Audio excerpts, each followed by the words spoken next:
Oh hi, this is MedStuck for University Starly Christmas Calendar Day 20. I am filming SoupDucK, filming LuckyDuck, filming DreamDucK for Day 19. Go ahead. Oh hi, this is SoupDucK. I'm here filming LuckyDuck, filming DreamDuck, University Starly Christmas Calendar Day 19. Go ahead. Oh, hi, I'm LuckyDuck. I'm here filming DreamDuck for the University of Starling Christmas Calendar Day 19.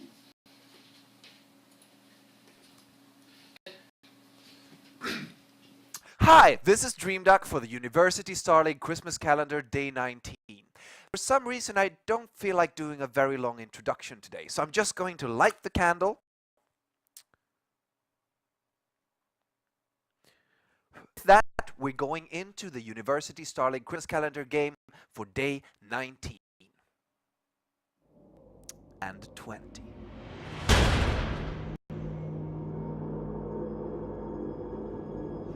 Ladies and gentlemen, this is the dynamic trio.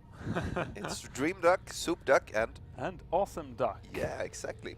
Costing a little more games Zerg from versus Zerg action. yes, CVZ Just action. like yesterday. Exactly. Out of which group is this? This is one of the 16 groups in the Oh, tournament. this is out of one of the 16 groups in the tournament. How very this odd. is Group 2. This is Group 2. Actually. This is Sparta.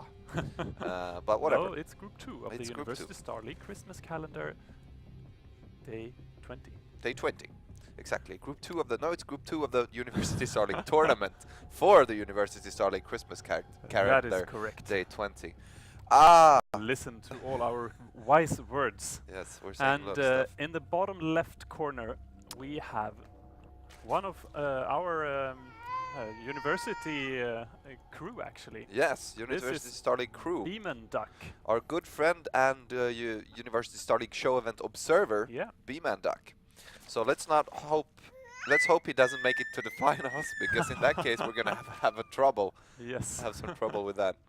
And right, yeah, he's not observing here, he is actually playing the game. He can do Yep. that as well. And can do he's playing against another Zerg player, the blue player, Maelstrom. Da-da-da-da.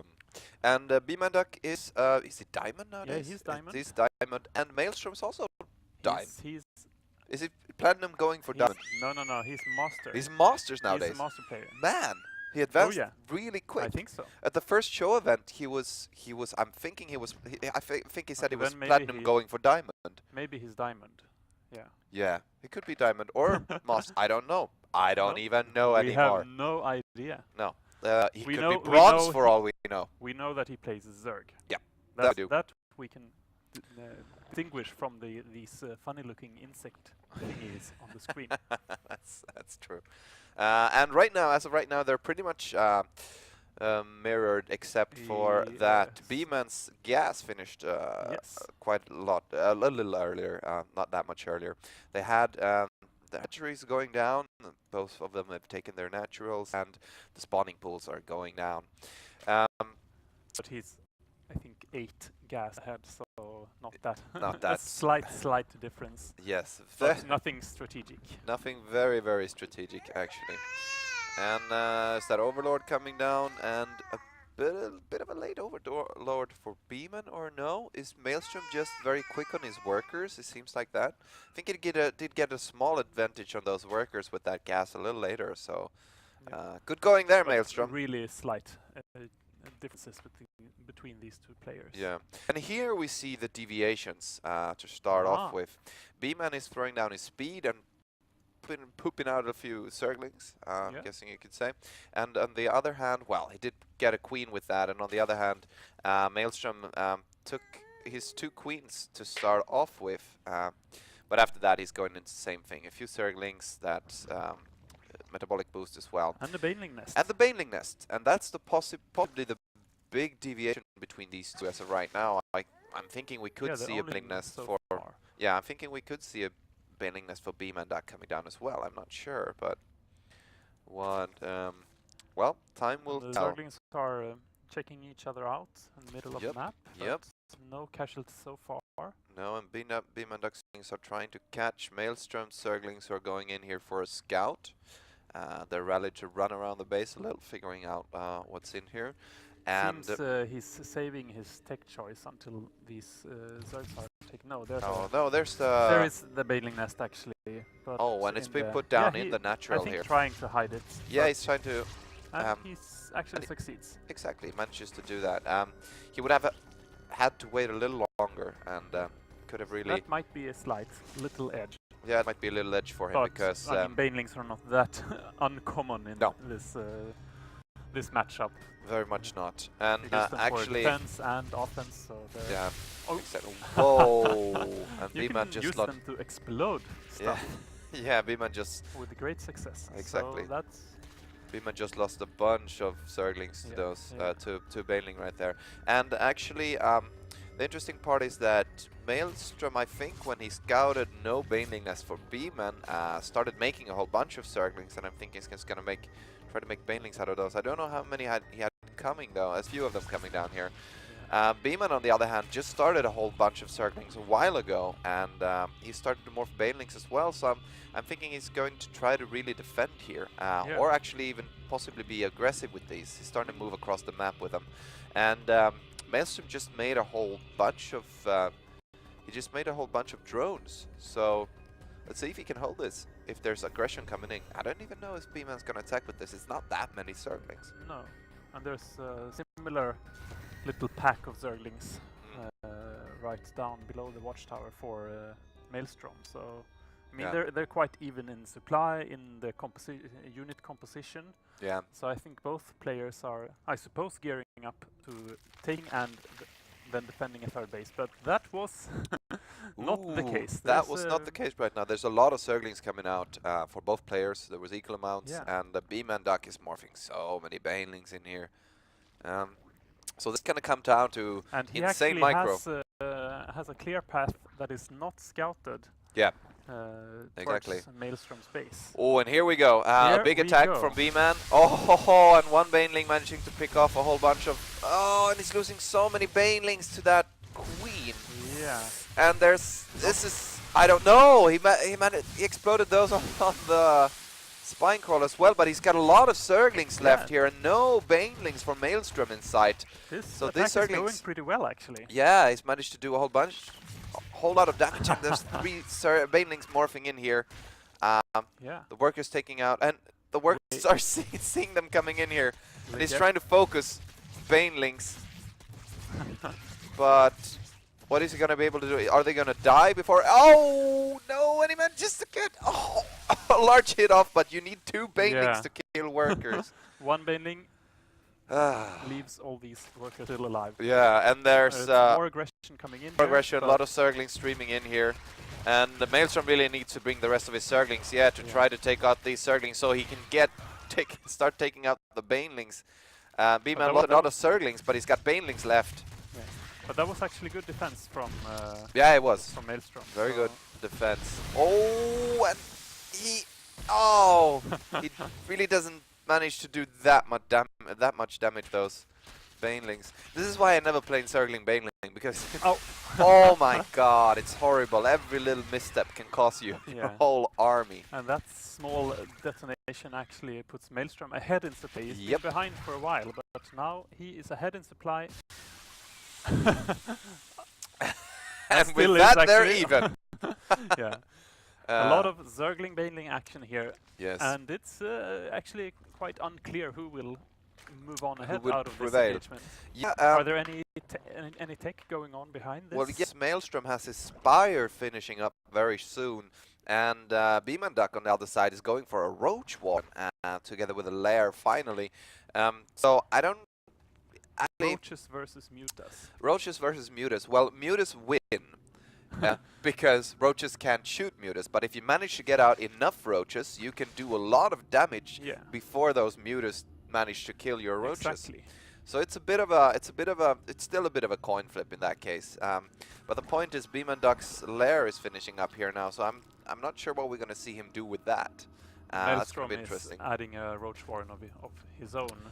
which will, of yeah. course, help against those offensive roaches. Yeah, very much so. And we have missile attacks coming down for the roaches, together with glial reconstitution, and the infestation pit coming down for Beman. So he's going for infestors. Infestors versus mutas. Yep. And he spotted the mutas, Yes. so he knows what is going on. I don't think that Maelstrom knows what tech choice BmanDucK made. No, I don't think it did. Now the point is, so this means that Beman can add some spore crawlers. He's adding 4 spore crawlers, 2 in each mineral line, I suppose. Yeah, it's true. But the point is, but Maelstrom didn't make any more mutas. He's actually transitioned right into ground +1/+1 for ranged ground units. Did he only make those 3 mutas? He only made 3 mutas, and he transitioned into +1/+1 for ground ranged units, and is making a few roaches. So he's transitioned right and expanding. Yes, and his glial reconstitution as well. Yeah, taking a 3rd as well together with this. So it looked like he was going to be a lot more aggressive, and I'm thinking that Beman is going to play a little too defensive with this. He's put down, well, 4 spore crawlers. That is, a considerable amount of resources, of course. Resources and the drones that are not mining. So yeah, that's true. I think BmanDucK overreacted here. Yeah, I think he did a little, but he's got infestors coming out, and the point is he's soon got an army to actually do something with. And here's the 3rd coming down from him as well. So he's not that far behind in any sense of the word, and he's got infestors. And those are nice. Those are nice. They can do a lot of difference depending on how you micro them. This game is from before the slight nerf of me. Yeah, exactly. So they're still overpowered, man. So overpowered. Oh my god, he's got his infestors. Oh, and 3 mutas here. I'm gonna catch the infestors, and I'm thinking we're gonna see a fungal on these 2. No. Oh, the infested Terrans are just being thrown down here to thwart them off. And the question is, are they gonna get to take the 3rd out? I don't. Is Beman gonna let that happen? He doesn't have much to do about it. He's got infestors. He could, he could move in there, fungal them, and try to. There's a big roach force from Maelstrom. Yeah. So this and could a fungal on these. Come on, man. Come on. You can do it. You're gonna lose an infestor. Oh, you're nice. not. Nice transfuse. Nice transfuse. And yeah, he wants to save that energy up. I'm thinking he doesn't want to waste it on 3. Just 3 mutas. Well, 2 infestors was actually enough to thwart them off from this 3rd. So good there from Beman. But there is a big force moving out from Maelstrom, heading for the 3rd base to take it out. Yeah. Oh, he's got banelings in this as well, and a whole bunch of roaches. And actually, he's got the range for Hydras coming out. Isn't that? That's no Hydras so far, but isn't that is that? Am I thinking wrong here? And he's heading into the 3rd base now, which means that it's easily taken out. Oh, it's Beman who has the range for Hydra. Sorry, that's why. That explains it. Yeah, exactly, and he manages to take out the 3rd base, which means that now he's up 1 base against BmanDucK. Exactly, and he just moves back because he did more than enough damage with that, and he didn't lose. And that hatchery was already damaged by those mutalisks. Those mutalisks, so it was really easy to take out. Yeah, it was just a sniping maneuver. So he can just defend his own base and continue to move ahead in economy. He's up 25 in supply. Yep. And now adding some drones to that 3rd mineral line. Exactly. He's and not. It's already mining the gas. Yeah, that's the big bit. He doesn't have many workers mining here mineral-wise, but the gas is so important in CVC. And he's adding on even more roaches. Exactly. And here's the 3rd coming down again for Beman. And he's just scouting around. He sent a unit up the ramp and figured, oh no, that's not gonna work.